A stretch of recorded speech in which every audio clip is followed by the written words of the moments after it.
pessoal, sejam muito bem-vindos ao Jaleco Med Summit. Eu sou Rafael Kenji e eu vou ser o moderador desta nossa conversa. Estou aqui com o Dr. Guilherme Weigert, ele é cardiologista, foi um dos fundadores do Jaleco e hoje ele é CEO da Conexa Saúde. Muito obrigado, Guilherme, pela presença e pela atenção em conversar com a gente. Bom, Kenji, obrigado aí pelo convite, é um prazer. A gente vem falando desse summit há muito tempo, né? A gente já queria fazer isso no ano passado, acabou a gente não conseguindo implementar.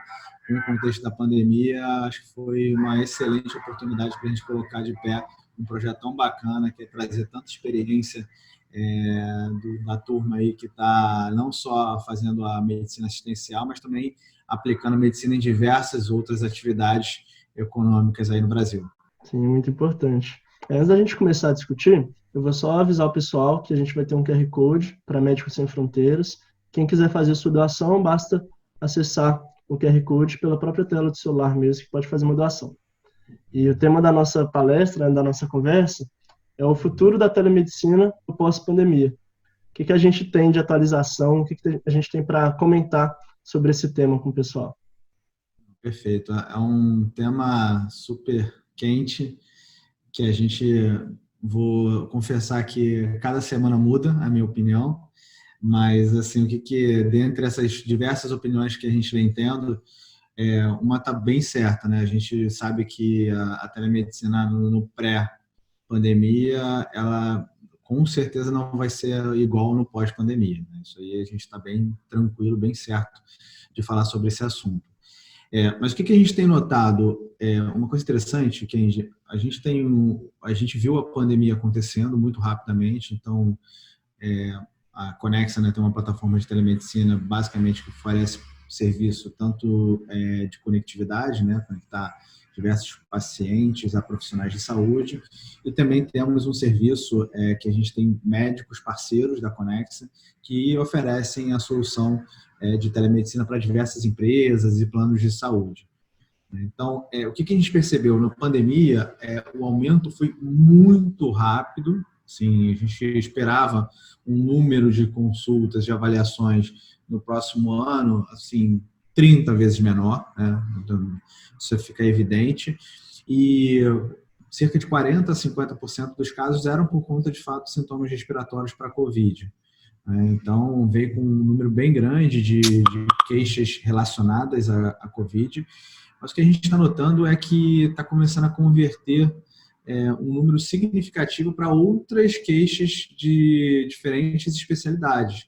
Então, se você anotar hoje assim, nos nossos indicadores, a gente vê que apenas 20% a 25% são relacionadas a coronavírus ou a sintomas respiratórios, e grande parte está convertendo muito para queixas dermatológicas, queixas psiquiátricas, eventualmente até oftalmológicas e ortopédicas. Então, a gente tem visto uma migração muito grande do sintoma que motivava a consulta, a teleconsulta. Então, o futuro do pós-pandemia vai ser um pouco diferente do que o da pandemia, que a gente vai começar a ver diversas outras especialidades sendo impactadas. Eu comentei aqui dessas 4 principais, mas a gente vê outras diversas também, a otorrino, a oncologia vai ser muito afetada. A gente sabe o quanto que os pacientes oncológicos tiveram dificuldade de acesso à saúde nesse momento. Então, o follow-up, toda a política de avaliações de retorno, elas vão ser cada vez mais instituídas, e os pacientes crônicos também vão ficar mais em evidência. Porque assim, a gente sabe... Né? Oi? Até a geriatria, que é muito importante também. Sem dúvida, né? Então, vai mudar bastante o perfil de utilização. A gente acredita que vai aumentar bastante a utilização da telemedicina, porque a gente vai começar a atender também a outros perfis de pacientes que estão, no momento, de uma certa forma, esquecidos, né? São pacientes crônicos com insuficiência cardíaca, oncológicos, pacientes diabéticos, que estão impossibilitados de ter um atendimento presencial, em grande maioria, e estão ali sofrendo e acumulando, né, grande parte de problemas de saúde que no pós-pandemia a gente vai ter que realmente resolver de forma bem eficiente. E a Conexa já tem uma proposta de um ambulatório virtual, né? De especialidades, igual você comentou, de algumas especialidades, a Conexa tem várias.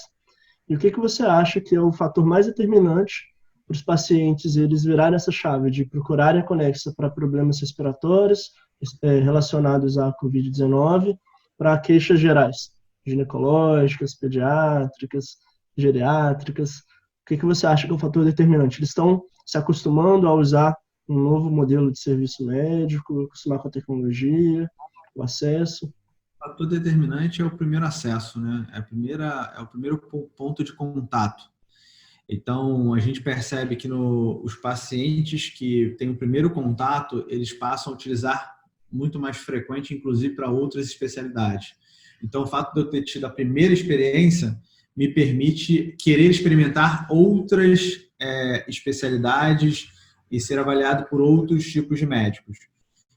Então, uma forma, então, assim, como o Covid, né, a pandemia, gera muita preocupação, os pacientes estão indo atrás de orientação, entendem que foi uma orientação muito boa para o coronavírus e começam a já aventar a possibilidade também de utilizar isso para outras queixas, eventualmente dermatológicas, cardiológicas, que eles jamais pensariam. Então, essa curva de adoção, essa cultura de utilização, ela é determinante no primeiro contato.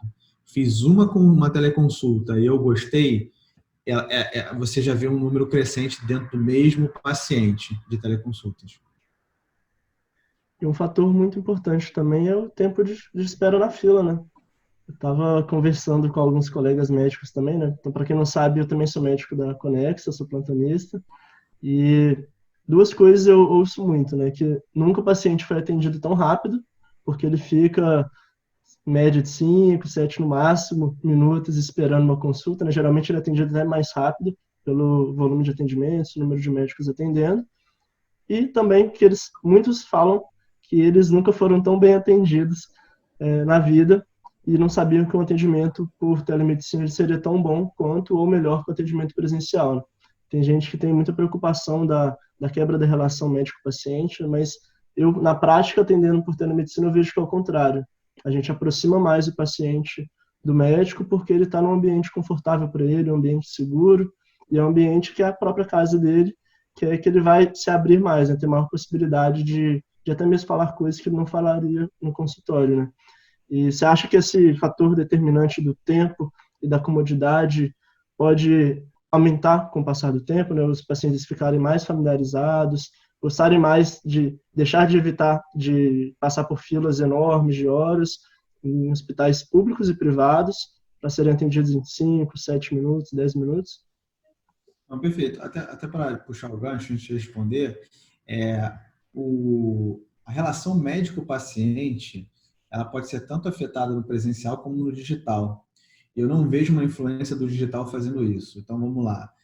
Hoje, você fala assim, eu fui atendido no pronto-socorro pelo doutor fulano. Eu tive um ponto de contato. É claro que a minha relação médico-paciente, nesse primeiro ponto, ela vai ser menor do que do doutor Beltrano, que já atendeu os pacientes 3, 4, 5 vezes.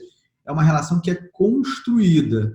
E um dos fatores determinantes para essa relação ser construída são os pontos de contato. Então, na prática, a telemedicina ela aumenta a relação médico-paciente porque ela permite mais pontos de contato.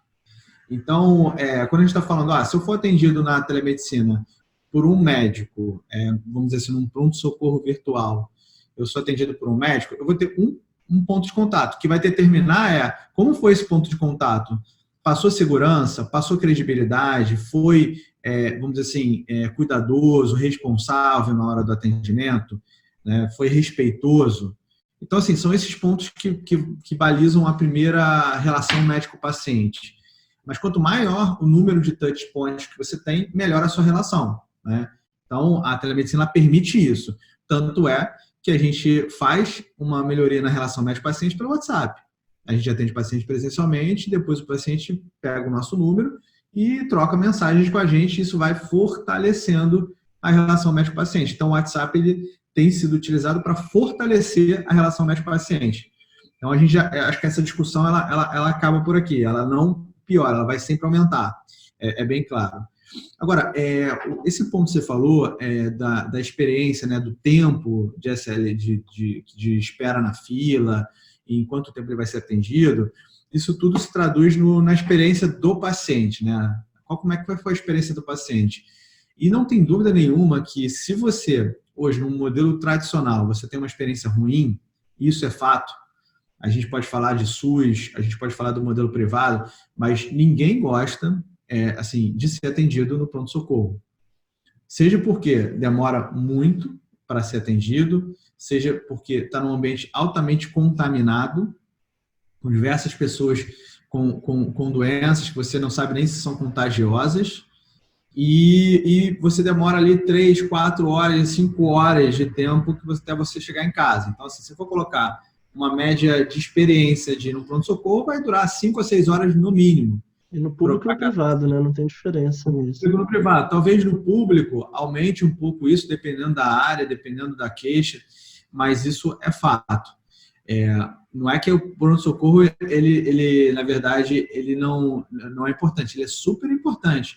Mas o que acontece hoje? Por que a experiência é ruim no pronto-socorro? Porque ele recebe pessoas que não têm sintomas de urgência, não precisariam estar lá.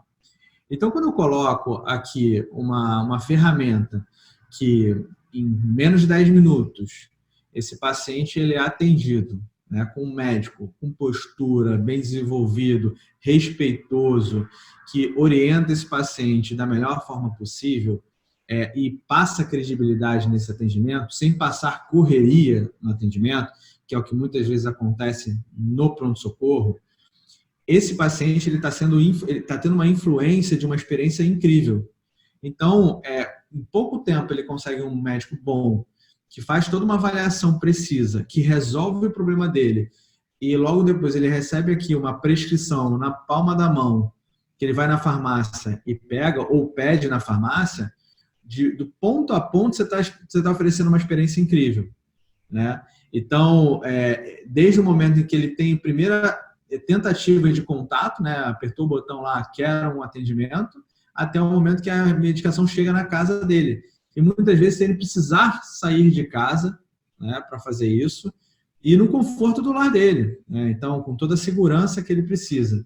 Então, quando você propicia isso, você faz uma curva, que a gente chama que a curva de adoção na inflexão, no ponto de inflexão. Ele vai começar, sem dúvida nenhuma, isso a alastrar. E você só precisa ter uma exposição a isso. O que permitiu a exposição foi a pandemia, as pessoas precisavam ficar em casa, a regulamentação foi liberada para fazer o atendimento por telemedicina. Então, vários fatores influenciaram para começar a ter esse ponto de inflexão, que talvez a gente só tivesse daqui a 3 anos, 4 anos, de forma mais gradual. E isso não é diferente do que acontece no mundo fora a medicina, né? Então, a gente viu isso ocorrer, né, com os aplicativos móveis de transporte e o táxi. Então, quando a experiência melhorou muito, a adoção foi muito grande. Com os bancos digitais, né? Então, antigamente, como é que era o banco, né? Eu tinha que ir no banco, passar uma fila enorme para fazer uma transferência, eventualmente sacar um dinheiro. Agora, na palma da mão, você já resolve tudo, você não precisa sair de casa. Então, assim, a adoção, ou seja, tudo que você te providenciar uma experiência incrível para esse usuário, ele vai ser adotado. E a telemedicina faz isso. Então, a questão só é de tempo e como vamos fazer, né? E no Jaleco a gente está dando algumas mentorias para alunos, né? E eu sou mentor de telemedicina, até mesmo por causa do curso de telemedicina que a gente gravou. E eu estava conversando com os alunos um assunto muito interessante, né? A mudança das gerações, ela facilita isso também, né? Se a gente for olhar as pessoas que estão em casa em isolamento domiciliar por causa da pandemia, os idosos estão sofrendo muito mais com a dificuldade de contato do que os mais jovens, né? Porque os mais jovens já são apresentados à tecnologia muito mais cedo. Então, eles não precisam do toque, não precisam do olhar direto, olho a olho, para se sentirem cuidados. Os idosos já é mais diferente, eles ainda têm uma dependência muito maior do toque de pele a pele, olhar no olho. Então, com esse avanço da tecnologia, a telemedicina vai ficar cada vez mais comum e as diferenças entre o atendimento presencial e o atendimento virtual vão diminuir, né? Porque os jovens eles já não veem tanta diferença já no contato, né? A relação médico-paciente ela vai se intensificar ainda mais. Total. E os idosos, assim, que a gente tem na nossa aqui experiência, grande parte dos nossos atendimentos são pacientes acima de 65 anos. Então, mostra que para o idoso é confortável e por mais que a gente entenda que às vezes ele não está tão propenso à tecnologia, ele consegue utilizar, né? A gente já sabia disso, a gente viu a quantidade percentual de idosos que utilizam o WhatsApp é incrível, então, sem dúvida nenhuma, para a população acima de 65 anos, a telemedicina ela vai chegar com muita resolutividade para eles. E, Guilherme, você consegue explicar para a gente, rapidamente, a questão regulamentar, não sei se fala esse termo, de regulamentação da telemedicina hoje, o que você espera de regulamentação para o futuro, no pós-pandemia, se já se ouve falar algo do Conselho Federal de Medicina, dos conselhos regionais, sobre, finalmente, a gente ter uma resolução definitiva que autorize a telemedicina em todos os seus aspectos? Perfeito. O que a gente tem? A gente tem uma regulamentação de 2002 falando sobre telemedicina, né? A gente teve algumas portarias nesse meio do caminho, né? Principalmente falando do WhatsApp, falando de algumas possibilidades de comunicação médico-paciente. E em 2019 a gente não teve um lançamento de uma regulamentação que foi revogada, né? E nessa regulamentação ela habilitava a teleconsulta, principalmente para as áreas remotas, com algumas restrições, mas habilitava, né? Na primeira consulta. E quando a gente fala da teleconsulta, é na primeira vez, né? No primeiro contato, né? Porque assim, eu hoje, antes mesmo da regulamentação, eu poderia atender um paciente presencial e fazer o contato depois dele por telefone, ou por WhatsApp, ou por alguma ferramenta digital. Isso já era permitido. Então, a gente vê que isso agora mudou, né? Então, fez essa mudança toda em 2019, só que foi revogado. E na revogação, principalmente nesse assunto da primeira consulta. Foi para consulta pública por um bom tempo. A gente fez foi primeiro consulta pública com os médicos, depois foi para consulta pública com as instituições de saúde e terminando no início do ano desse ano, a gente já estava esperando uma regulamentação nesse ano, mas em setembro, outubro. E aí, com a pandemia, acabou soltando, né, uma regulamentação que, a princípio, com caráter ainda temporário, dependendo da pandemia, que valida não só a teleconsulta, né, a teleorientação, como também a forma de prescrições digitais, permitindo que, de fato, o médico faça a prescrição de medicamentos e de exames. Tá? Então, o que a gente vê hoje, a gente espera que essa regulamentação saia ainda antes da pandemia, né? Então, que a regulamentação ela avalie, de fato, o exercício da medicina por telemedicina, mesmo no contexto sem pandemia, né? Então, como é que vai ficar isso? Isso vai ser um direito do médico. O médico vai poder escolher se ele quer atender por telemedicina ou não, que faz sentido, né? Assim, a gente até estava numa discussão ontem, né, do Global Summit, sobre essa questão regulatória, e hoje qualquer médico, ele pode fazer qualquer procedimento que ele quiser. Eu posso lá, eu como clínico, eu posso fazer uma neurocirurgia, né? Mas cabe ao médico decidir se ele quer fazer a neurocirurgia, porque ele pode incorrer em outros problemas, é a responsabilidade dele. Então, se ele faz uma neurocirurgia sem, obviamente, ter as melhores práticas, ele pode correr numa imperícia, né? E aí é ato dele que ele tem que fazer, né? Então, ele que tem que tomar essa decisão. Será que a telemedicina não é mais uma decisão que o médico tem que tomar? Eu quero atender na primeira consulta, eu não quero atender na primeira consulta, eu quero atender só no retorno, eu não quero ter atendimento nenhum de telemedicina. Então, acho que hoje já está acontecendo isso um pouco, né? Então, mas de uma forma ainda não regulamentada. Então, a gente imagina que uma tendência pode ser essa, do médico poder escolher, é uma opção, e aí ficar sob a responsabilidade dele. A outra opção é a gente conseguir regulamentar as práticas em que a primeira consulta poderão ser aplicadas, no contexto de teleorientação para urgências, ou até mesmo regulamentar em áreas remotas, né, como era da regulamentação passada, a gente ainda não sabe. E tem uma terceira também opção, que a gente vê, que a gente tem discutido bastante, é que essa regulamentação ela seja feita com as especificidades das sociedades médicas. Então, a cardiologia se posiciona, olha só, o protocolo da Sociedade Brasileira de Cardiologia é fazer a consulta na primeira vez para essas queixas aqui, consultas de hipertensão, assintomáticos, começar a definir como vai ser feito os melhores padrões de teleconsulta na cardiologia. Como foi na radiologia, por exemplo. A radiologia, ela estabeleceu o modo, né? Obviamente tem uma regulamentação para a radiologia, mas ela que foi muito importante para que esse modus operandi da telemedicina na radiologia fosse implementado. Então, a gente vê que também existe tem muitos anos já, né? Exato. Isso a gente viu esse movimento acontecer, né? E eu acho que a gente vai ter muito parecido com o movimento da teleconsulta. Então são essas três opções, né, que a gente vê. Não vemos uma opção de retrocesso total, porque os médicos já estão atendendo, né? Então grande parte pararam de atender nos seus consultórios presenciais e passaram a atender no online por conta da pandemia. Então é muito difícil retroceder essa política, né? Essa cultura de utilização. Então os pacientes já se acostumaram já, né? Eles já têm uma frequência de atendimento, já estão procurando outras especialidades e até mesmo outros profissionais, né? Acho que a gente tem que falar também do aumento do cuidado, né? Que é muito mais fácil da gente ampliar a rede de cuidado do paciente com a facilidade do acesso. Então, o psiquiatra pode encaminhar para o psicólogo, pode encaminhar para o nutricionista, educador físico, endócrino também tem um papel muito importante nessa rede interdisciplinar, transdisciplinar de profissionais. Então, os próprios pacientes se acostumando, eu acho que vai ser uma demanda dos pacientes mesmo e dos médicos para a gente ter uma resolução mais bem definida em relação à telemedicina, né? Perfeito. Acho que esse ponto que você falou é importantíssimo, porque no final a gente faz medicina para o paciente, né? O centro é o paciente. A gente fala muito, o que o médico... É óbvio que é importante que o médico quer, porque ele tem que estar inserido e tem que estar motivado para fazer esse bom trabalho. Mas, assim, o que o paciente quer? Né? A gente fala muito assim, de quem você vai atender um paciente por telefone quando tiver uma dor de cabeça e, o que pode acontecer com ele? E se você não atender?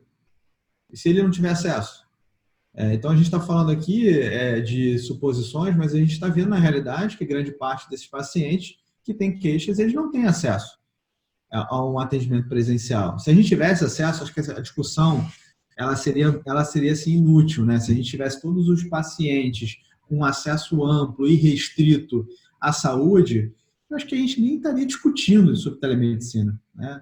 Agora, como a gente não tem capacidade de fazer isso e a tecnologia nos apoia, você vai perguntar para qualquer paciente de classe C e D ou que são do SUS se esse paciente preferiria ter um atendimento online ou não ter um atendimento. Então, assim, não tem cabimento, né? Então, a gente fala muito do impacto que a gente pode estar fazendo, o mal que a gente pode estar fazendo numa avaliação por telemedicina, mas a gente esquece do impacto de estar deixando de fazer, né? E um ponto que o pessoal questiona bastante nas mentorias do Jaleo, que a gente faz de telemedicina, é assim, como que vai aumentar o acesso, sendo que não é todo mundo no Brasil que tem acesso à internet e ao computador. Mas acho que as pessoas elas se esquecem que a telemedicina ela não é só uma videochamada, né? A telemedicina é o fornecimento de um atendimento médico à distância pelos meios de comunicação. Essa é a definição mais ampla e completa, né? Então, pelo telefone a gente consegue fazer telemedicina. Antigamente faziam por carta, por telégrafo. Então, até na Segunda Guerra Mundial utilizaram o código Morse, já tem relatos de código Morse fazendo telemedicina para os guerrilheiros em campo, né? Então, hoje, grande parte da população brasileira tem acesso ao telefone e uma rede de telefone. E também não precisa ser simplesmente o atendimento do médico com o paciente, né? A gente pode fazer até teleinterconsulta. Por exemplo, no caso de um paciente que mora em uma cidade pequenininha que só tem um médico da família e ele precisa de um oncologista. Então, o médico da família entra em contato com o oncologista e é feita a telemedicina através da teleinterconsulta, né?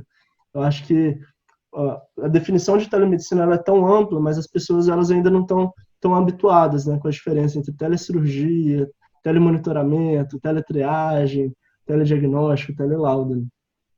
Perfeito. E um dado assim, só para somar, 87% dos brasileiros, isso foi o número do ano passado, agora a gente deve estar chegando mais de 90%, 87% dos brasileiros utilizam o WhatsApp. Então, assim, você não tem como dizer que a gente não tem cobertura. Mais de 70% da população tem acesso ao 3G, né? Então, aos dispositivos móveis. Assim, mais de 220 milhões de brasileiros, você tem mais de 220 milhões de celulares, né, no Brasil sendo utilizados. Então, assim, não falta tecnologia, a gente está vendo que vai evoluir ainda mais, as redes vão ficar melhores. Mas, assim, a gente não pode achar que, não, quando tiver 100% e tiver 5G para todo mundo, ou 7G, 8G, a gente começa. Não tem como, né? O mundo não é assim. As coisas não são desenvolvidas dessa forma, né? Elas têm que ser aplicadas e elas têm que ser construídas ao longo do tempo e adaptadas à realidade. E até mesmo a gente já vê a telemedicina já sendo utilizada há muito tempo, né? Na própria aula nossa de telemedicina do Jaleco, a gente mostra alguns exemplos da telemedicina sendo utilizada como teletriagem no SAMU, depois o médico regulador faz uma teleconsulta, uma teleinterconsulta nos casos de urgência e emergência, já tem um telelaudo já, desde antes de 2000 a gente já usa o telelaudo para eletrocardiograma, exames de imagem. Então, cada dia mais vai ampliar o uso, né? Então, os patologistas vão começar a utilizar também com maior frequência, os cardiologistas, vamos ter mais teleinterconsultas entre médicos, profissionais de saúde e pacientes. Sem dúvida. Isso é bom para a gente dar uma finalizada no tema, né? Do futuro da telemedicina no pós-pandemia. Já não é futuro mais, é o presente, né? A gente já tem a telemedicina no Brasil há bastante tempo, só que o uso ele vai ser mais disseminado. Assim, para falar do futuro, assim, a gente está falando do futuro, o futuro pode estar 6 meses, 1 ano, 2 anos, 5 anos, assim, é bem relativo. Mas pensa assim, qual que vai ser o futuro, de fato, da telemedicina, quando a gente está vendo a evolução toda tecnológica que a gente está tendo, de né, de infraestrutura, de adoção, que é necessário, cultura de utilização é necessário para isso. Então, cultura de utilização, infraestrutura e cada vez mais dispositivos. Então, com celular você consegue fazer o eletrocardiograma. Eu estava comentando há pouco, a plexmografia facial. A gente já está aplicando algoritmos hoje de inteligência artificial para a gente olhar na face a plexmografia e entender qual é a curva de oxigenação, de saturação, frequência cardíaca, pressão, por plexmografia, por inteligência artificial. Por uma selfie. Você faz uma selfie, você olha e você consegue extrair dados daquela selfie, que são dados ricos para tomada de decisão. Então, diversos dispositivos que vão ser incorporados ao longo desse pós-pandemia, que a gente não tem noção de como vai ser a nossa prática médica daqui a 5 anos. Então, assim, o que a gente sabe ela não vai ser a mesma, né? O exame físico vai continuar sendo importante, mas cada vez mais ela vai ter mais dados sendo aferidos. E isso impõe uma dificuldade cada vez maior para o médico exercer medicina. Então, assim, é muito mais fácil tomar uma decisão com poucos dados do que com muitos dados. A gente acha que quanto mais dado, melhor, mas não, os dados eles não são únicos e eles não direcionam para o mesmo lugar. Inclusive, eles às vezes contradizem. Então, se eu tenho 1 milhão de dados, como é que o médico hoje está aprendendo a lidar com esses dados? Se há 10 anos atrás, há 20 anos atrás, a gente não tinha uma série de exames diagnósticos e hoje a gente tem, e o que a gente vê é a dificuldade enorme de absorver esses conteúdos. E está aí por isso que a educação ela é um pilar dentro da telemedicina, né? Então, é um pilar dentro dos métodos diagnósticos. Os médicos cada vez mais têm que entender não só do que o exame faz, mas assim, como é que ele comporta esse exame com diversos outros exames, que a medicina é muito mais complexa do que a gente fala da medicina baseada em evidência, né? São a teoria dos sistemas complexos. Você achar que, perfeito, se eu fizer eletro nessa situação, eu tenho 90% de chance de acertar, mas não é isso, né? Esse paciente não é o mesmo paciente do estudo que a gente viu lá atrás, do New England, que tem uma coorte. Então, sim, a gente vai ter que cada vez mais ter a noção de adaptação. E o volume de dados que a gente está gerando aqui dentro vai permitir que a gente consiga, com esses dados, tomar a melhor decisão, que não vai ser só por a gente vai precisar de ferramentas para nos apoiar nisso, ferramentas de inteligência artificial, ferramentas de estudos clínicos para realmente a gente conseguir aplicar uma medicina assim, cada vez mais apurada no contexto dessa pós-pandemia. Legal, você já comentou um pouquinho sobre minhas últimas perguntas, né? Eu queria finalizar com 2 perguntas. Primeiro, qual que seria o papel do ensino da telemedicina dentro das universidades para formar médicos mais bem preparados para esse mercado futuro que já é presente, né? Então, como que você acha que deveria ser ensinado a telemedicina? Então, se seria a própria telemedicina em si, a história, a utilização dela, ou mais voltada às novas tecnologias, inovação, data science? Como que você vê esse novo contexto? E, segundo, a última pergunta, mesmo para a gente finalizar, quais são os próximos passos da Conexa dentro da telemedicina no pós-pandemia? O que você vê de diferença que vai acontecer no pós-pandemia e que já estão acontecendo? Não, perfeito, Kennedy. O primeiro ponto, né, do ensino na telemedicina, ele é importantíssimo.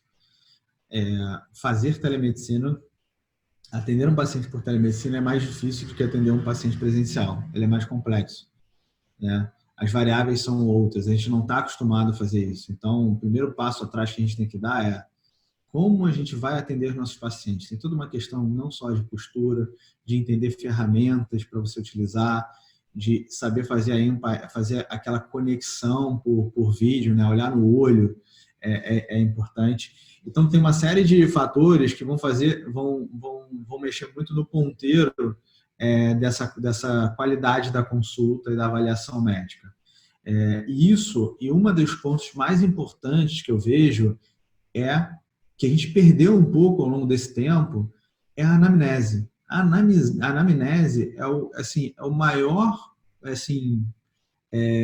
atributo da telemedicina. Se você não conseguir fazer uma boa anamnese com esse paciente que está frustrado, que está ansioso, que não está com você, está por uma videoconferência, eventualmente, por um chat, não sei. Mas, assim, se a gente não conseguir fazer essa coleta desse dado de forma adequada, a gente vai errar. E a gente tem visto cada vez mais que a gente tem hoje substituído muito a essência da medicina, que é a anamnese, por diversos exames diagnósticos. Então, assim, a gente tem que agora começar, a gente vai ter que voltar um pouquinho, dar um passo atrás para exercer melhor essa semiótica, né, que a gente tem da anamnese, e isso vai ser incorporado no dia a dia. Então, isso tem que entrar na faculdade. Tem que começar a ser ensinado na faculdade como é que a gente vai fazer isso, né? Então, eu vejo que o papel importantíssimo da educação, não só para ensinar como fazer a telemedicina, porque é uma nova modalidade, mas também para ensinar o médico a cada vez estar mais atualizado para ter uma melhor prática no dia a dia. Então, o papel da educação é fundamental nesse quesito. E quanto à questão dos dados, né, que você perguntou, que eu até adiantei um pouco, cada vez mais a gente vai ter dados para a gente tomar decisão. A gente vai ter que implementar muitos algoritmos para a gente ajudar o médico na tomada de decisão. Então, esse volume de dados sendo extraídos, porque o primeiro passo da telemedicina não é a teleconsulta, é a digitalização. Então, se eu digitalizo a medicina, então, se eu digitalizo os dados, se eu faço tudo isso, eu permito o quê? Que eu tenho uma série de informações que eu posso, eventualmente, cruzá-las e cada vez gerar mais evidências científicas das melhores práticas. Então, tudo digitalizado vai me permitir que eu sei que eu fiz um atendimento, que eu colhi essa história, se esse paciente foi para o pronto-socorro, e ele ficou tudo bem com ele, eu consigo correlacionar. Então, uma parte é a digitalização, a outra parte é a integração também desses dados. Se eu consigo integrar, consigo ver os desfechos, eu vou começar a ter maior acurácia e ajudar o médico a falar, olha, esse paciente que tem 50 anos, que é diabético e que já foi 2 vezes no pronto-socorro por essa mesma queixa de dor no peito e viu lá que essa dor no peito era ansiedade, mesmo que a probabilidade de pré-teste sempre seja enorme para a doença coronariana, muito provavelmente você vai tratar ele pelo tratamento de doença mental, né? Então, assim, como que esses dados, né, que são dados únicos, que a gente consegue traquear, como que eles vão ajudar o médico? Que é um pouco o que a gente faz... A facilidade do prontuário eletrônico também, né? Exato, essas informações elas têm que estar captadas. Por que assim, você pega um paciente que tem uma dor no peito, que tem 40 anos, que tem, assim, sintomas clássicos, um médico que o já conhece pode falar assim, olha, eu não vou fazer nada. Ah, não, mas o protocolo diz que tem que fazer eletro, tem que fazer isso. Eu não vou fazer nada, porque eu já fiz isso 15 vezes atrás. E eu sei que isso não é a dor no peito disso. A dor no peito que é a dor no peito dele vai ter um outro caráter e tal. Ele já experimentou isso, né? Então ele já tem conforto de fazer essa tomada de decisão, que é muito mais segura para o paciente do que internar ele, submeter ele a diversos procedimentos. Então, esses dados, por que ele consegue? Porque ele tem o dado armazenado, né? E ele consegue correlacionar isso na prática de exercício da medicina dele. Legal. E para finalizar, quer falar um pouquinho sobre os próximos passos da Conexa, né, para acompanhar esse futuro pós-pandemia? Bom, os próximos passos, a gente hoje, né, a gente tem uma solução para hospitais, planos de saúde, operadoras. A gente criou uma solução para os médicos, então, para o médico atender no seu consultório virtual, né, e eu digo assim, não só atender no consultório virtual, mas como também atender no consultório presencial. Tem prontuário eletrônico, tem prescrição digital, módulos de agendamento, de atendimento imediato, algoritmos que vão poder ajudar ele na tomada de decisão. E, além disso, a gente está abrindo também a plataforma para que pacientes que antes utilizavam que tinham plano de saúde, os pacientes agora sem plano de saúde também vão poder utilizar a ferramenta para ter acesso à saúde. Legal. Então é isso. Deu para a gente ter um panorama muito amplo, muito legal do futuro pós-pandemia e do presente que a gente está vivendo durante a pandemia com a telemedicina, né? Muito obrigado, Guilherme, pela atenção e pela conversa. Tá aí. E eu tenho certeza, vou assistir todas essas palestras que estão com convidados assim ilustres e muito enriquecedores.